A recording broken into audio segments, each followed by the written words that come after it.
I never thought a woman with a clipboard and a smile sharp enough to cut drywall would be the reason I learned more about property law than any normal suburban dad ever should. But that is exactly what happened. And honestly, if you had told me back then that my peaceful little driveway would become the center of a neighborhood war, I would have laughed in your face, because when my wife Allison and I bought that house in Willow Creek Estates, we thought we had finally made it. Not rich made it. Not private golf course made it. Just regular American dream made it. The kind where you stand in the kitchen at midnight eating cold pizza off a paper plate and whisper, "Can you believe this is ours?" It was a modest two-story place at the end of a quiet street, white siding, blue shutters, a backyard big enough for a swing set someday, and a long curved stone driveway that wrapped around the side of the house like something out of a real estate commercial. Nothing fancy, but to us it was sacred, because every brick, every shrub, every cracked little corner of that property represented years of saving, overtime, skipped vacations, and pretending store-brand cereal tasted exactly the same as the good stuff. For the first few months, the neighborhood felt almost too perfect. Kids rode bikes until the streetlights came on. Old Mr. Donnelly watered his lawn in socks and sandals every morning, and people actually waved. Not that fake two-finger steering wheel wave, I mean real waves, the kind that made you think maybe the world was not completely falling apart. Then Marjorie Whittaker moved in 3 houses down, and within a month, the whole place started to feel like a courtroom with flower beds. Marjorie was in her late 50s. Always dressed like she was about to give a press conference no one asked for, pearl earrings, pressed slacks, sunglasses pushed up on her head, and a beige leather binder tucked under one arm like it contained nuclear codes. She had that way of talking where every sentence sounded polite on paper, but somehow made your blood pressure jump 10 points. At first, Allison thought she was lonely, maybe recently divorced, maybe just trying too hard to fit in, so she baked banana bread and brought it over. Marjorie took it, looked at the foil pan like it had personally disappointed her, and said, "How thoughtful. Next time you might want to use walnuts.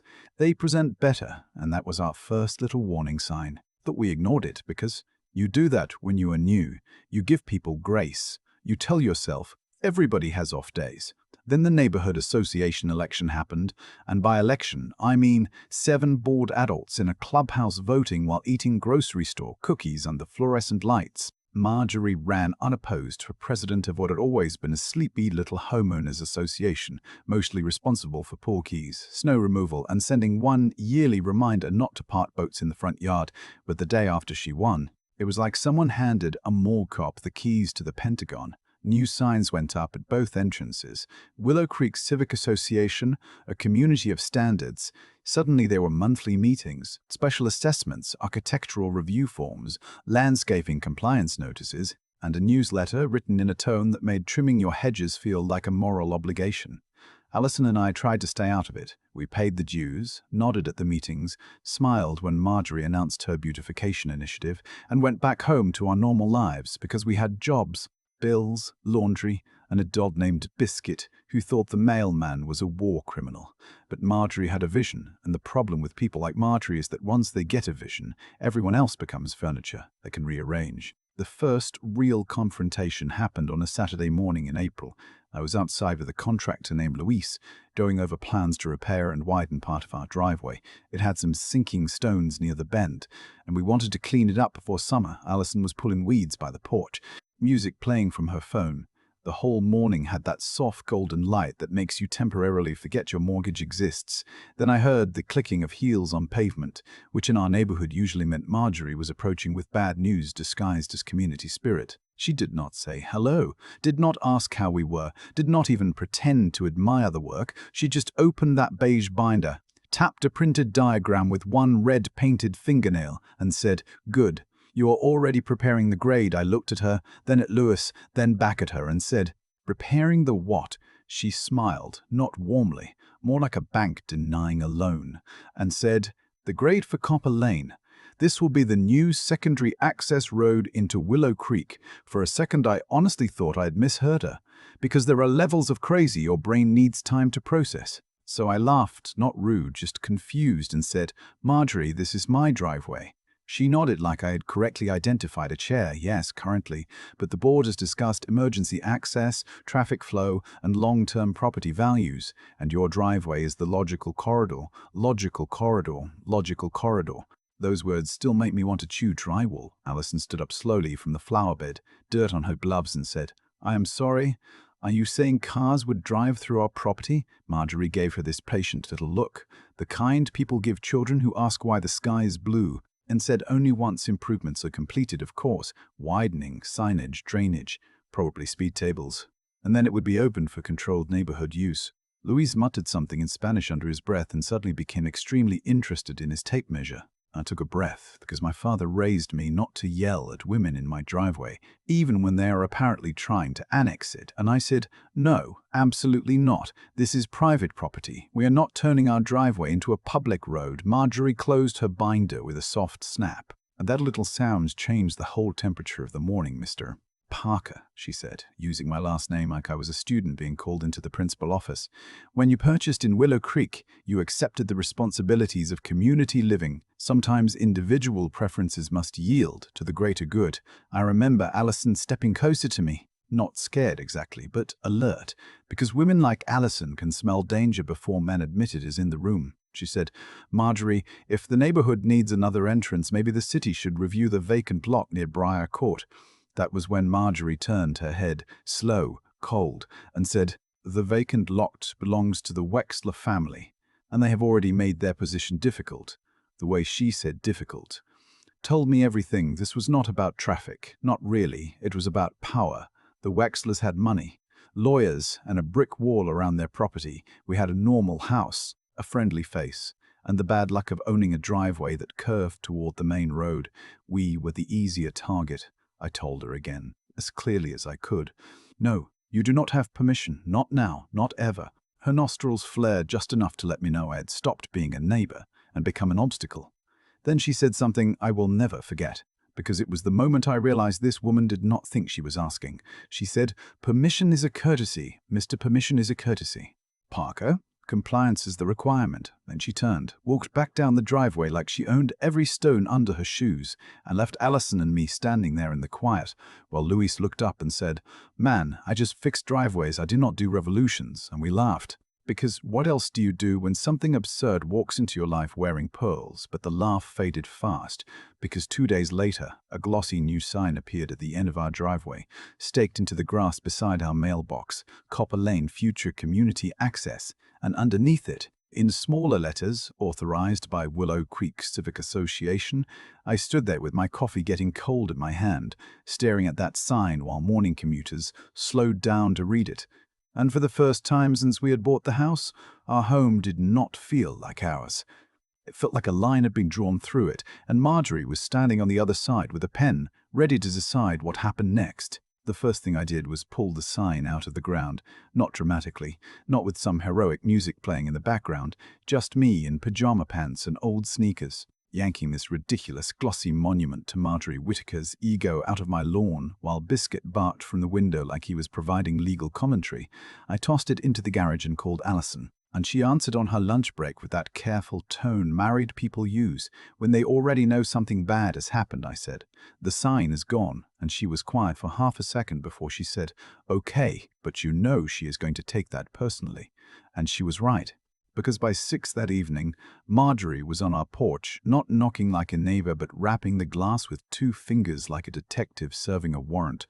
I opened the door just wide enough to let her see I was not inviting her in, and she looked past my shoulder as if my foyer might already belong to the association. Then she said, I believe you removed community property. I said, no, I removed a sign from my yard.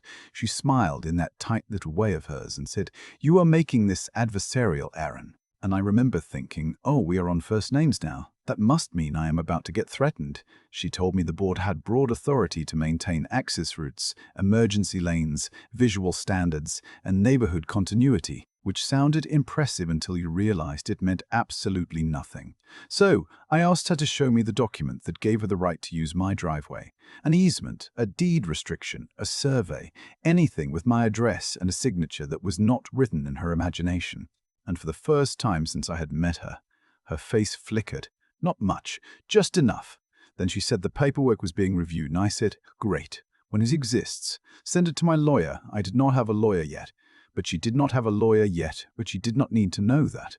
Marjorie leaned closer, lowered her voice, and said, "People who fight the community usually find the community stops supporting them." Then she walked away, and I stood there with my hand on the doorknob, feeling something I had not expected. Not fear exactly, more like grief, because the saddest part was not that she was being awful. It was that this place we had loved was turning into something tense and suspicious. The next morning there was a violation notice taped to our mailbox, improper removal of association signage, $200.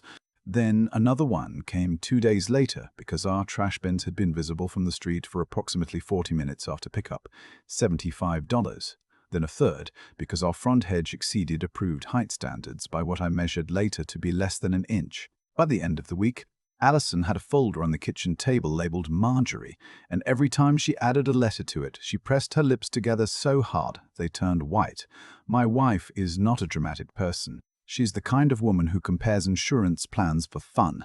But one night, I found her standing at the sink after dinner, not washing anything, just staring out the window at our driveway. And she said, "I hate that I feel nervous in my own house."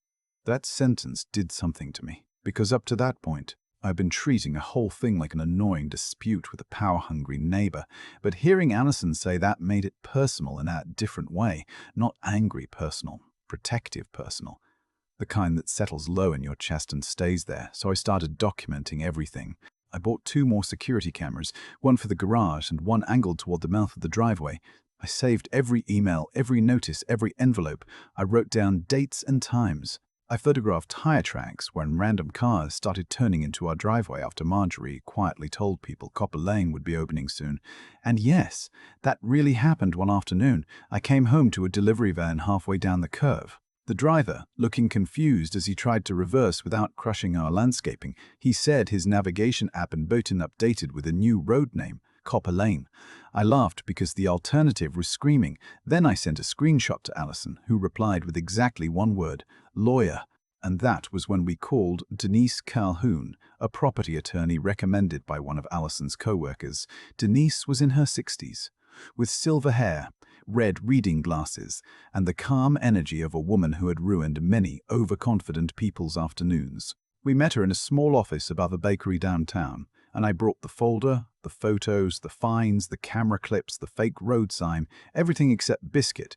Though we had strong opinions, Denise listened without interrupting, occasionally making a little note, and when I finished, she leaned back and said, "Well, she is certainly enthusiastic," which I later learned was lawyer language for deeply unwell. Then she explained the obvious truth in a way that made my shoulders drop for the first time in weeks. The association could not simply declare private property to be a road. They could not create an easement out of thin air. They could not authorize construction on land they did not own. And if they were knowingly sending traffic onto our property, that was not just rude, it was potentially actionable. I asked what we should do, and Denise smiled just a little, not cruel, but sharp, and said, "We let her keep talking. People like this usually build the case against themselves, and Marjorie, bless her ambitious little heart, did exactly that at the next association meeting, held in the clubhouse under buzzing fluorescent lights in a banner that said, 'Stronger Together.' She stood at the front with a slideshow titled Future Access Initiative, and right there on slide 4 was an aerial image of our house with a thick orange line drawn through our driveway. Labeled Proposed Copper Lane Corridor, I felt Allison grab my knee under the folding table, not because she was scared, but because she knew I was about to say something expensive. Marjorie spoke for 15 minutes about safety, emergency response, rising property values, and how certain residents were resisting progress due to what she called territorial thinking. People shifted in their chairs. Some looked uncomfortable, some looked down at their phones, and then old Mr. Roche Donnelly raised his hand and asked, "Marjorie, do Aaron and Allison agree to this?" The room went quiet, beautiful, heavy quiet. Marjorie smiled and said, "The board is in ongoing communication with the homeowners," which was such a pretty lie I almost admired it. I stood up then slowly, because I did not want to look angry even though my pulse was trying to kick its way out of my neck, and I said, "Just to clarify for everyone here, we've not agreed to anything. We have denied permission repeatedly, and we have denied permission repeatedly, and we have asked Marjorie to provide legal documentation, which she has not done." Marjorie's smile hardened. She said, This is not the proper forum for hostile accusations. And I said, neither is my driveway. But here we are. A few people coughed. One guy in the back actually laughed into his coffee, and Marjorie's face turned the color of a tomato that had just been insulted. After the meeting, neighbors came up quietly, not in a crowd because suburban people like to be supportive in ways that cannot later be quoted. One woman whispered that Marjorie had tried to pressure her into signing a statement about increased traffic needs. Another told us Marjorie had been calling us selfish and obstructionist for weeks, and Mr. Donnelly said, "Son, I fought in Vietnam, and I am telling you, that lady scares me more than mortars," which was the first time I had laughed for real in days. But Marjorie was not done. People like her do not hear no and reconsider. They hear no and decide the volume needs to go up. 2 Saturdays later, at 7:17 in the morning, I woke up to the sound of diesel engines, metal ramps, and men shouting outside. I looked through the bedroom blinds and saw 3 construction trucks parked at the end of our driveway, orange cones lined along the curb, and a crew unloading equipment. Allison sat up behind me and said, "Tell me that is not what I think it is." But it was exactly what she thought it was. Marjorie stood near the mailbox in a cream blazer, holding a clipboard. Directing workers like she was filming the opening scene of her own dictatorship. I threw on jeans and ran outside barefoot, because apparently dignity leaves before coffee in moments like that, and I shouted, "Stop, everybody, stop." The foreman looked at me, then at Marjorie, confused, and said, "Mom, is this the owner?" Marjorie did not even look embarrassed. She just said, "He is aware of the project." And I said, "No, I am the owner, and nobody touches this driveway." The foreman raised both hands, smart man, and said he was told the association had authorization, so I told him they did not. Then I pointed to the cameras and said everything happening was being recorded. Marjorie marched toward me, heels snapping against the stone, and hissed, "You are going to regret humiliating me." And I remember very clearly the whole morning going still for a second, the trucks idling, the birds in the maple tree, Allison standing on the porch with her phone already dialing Denise, and me realizing this was not about roads anymore, or access, or community standards. This was about a woman who had decided obedience was the same thing as respect. I looked at her and said, "Marjorie, if you or anyone you hired takes one more step onto my property, I am calling the police." And for one beautiful second, she had no script, no binder, no polished little phrase, just rage sitting naked on her face. Then she turned to the crew and said, "Pack it up. We will proceed through legal channels," but she said it loud enough for the neighbors gathering on their porches to hear, like she was still in control, like this was a strategic retreat, and not a woman being dragged back from the edge of trespassing by common sense and witnesses. The trucks left, one by one, and as the last one pulled away, Marjorie looked back at me and smiled. Not defeated, not even close. She smiled like somebody who had just decided to burn the whole thing down if she could not own it. And that was when I knew the next move could not be another argument, another meeting, another polite request. It had to be a trap, a clean one, a legal one, the kind she would walk into all by herself because she truly believed rules were only for other people. The trap started with a letter, so boring it could have put a raccoon to sleep, which is exactly why Denise said it was perfect, because angry people expect angry responses. They know how to fight shouting, they know how to twist insults, they know how to stand in a meeting and act wounded, but they do not know what to do with a calm, certified letter that says, in very polite language, "Please provide written proof of authority within 10 business days, or stop representing private property as association-controlled land." Marjorie received that letter on a Tuesday, and by Wednesday morning she had sent 3 emails to the entire board, copied Allison and me by accident on one of them, and called us entitled obstructionists, anti-community, and my personal favorite, emotionally territorial homeowners, which Allison read out loud at breakfast while Biscuit stared at her like even he thought the phrasing was a little much. Denise told us not to respond, so we did not, and I am telling you right now, silence is not as satisfying as a comeback in the moment, but it ages better, because Marjorie filled the silence with her own mistakes. She sent another notice saying Copper Lane remained a planned access improvement. She told residents that construction was delayed due to homeowner interference. She posted a new version of the neighborhood map on the association website with our driveway drawn in as a future road, and then, because apparently subtlety had packed a bag and left town, she tried to fine us $500 for obstructing a community safety project. that was the one Denise liked best. She held the notice between two fingers in her office and said, "There it is, the bow on the present. We filed the complaint the following week, not just to get the fines thrown out, but to stop the association from claiming any interest in our property, to recover the money we had spent dealing with the mess, and to hold Marjorie personally accountable for acting outside her authority. When she was served, she did not take it well, and that is me being generous, because by sunset she was walking door to door with a folder, telling people Allison and I were trying to bankrupt the neighborhood. She said dues would go up, the pool would close, snow removal would stop, and everyone should be furious at us. But here is the thing about fear as a leadership style. It works until people start comparing notes. And by then, they were comparing a lot. The Millers had been fined because their son left a basketball hoop out overnight. Mrs. Alvarez had been told her porch flowers were too colorful. Mr. Donnelly had been warned that his American flag bracket was not historically consistent, which still makes no sense. And slowly, quietly, the same neighbors who had once avoided eye contact started forwarding us emails, screenshots, meeting notes, little pieces of the machine Marjorie had built. One afternoon, Allison and I sat at the kitchen table sorting evidence while rain tapped against the windows, and she looked exhausted, not just tired, but worn down in that way people get when home stops feeling safe. I apologized to her, which sounds strange because I had not caused it, but I still felt responsible somehow, like as the husband I should have been able to shield our little life from all this nonsense. She reached across the table, put her hand over mine and said, "Aaron, we're not fighting for a driveway anymore.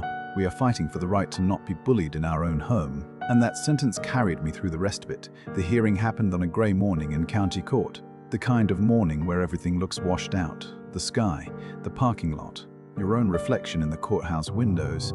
Marjorie arrived in a navy suit with two board members behind her, although one of them looked like he would rather be getting a root canal. She walked past us without looking over, chin high, binder under her arm.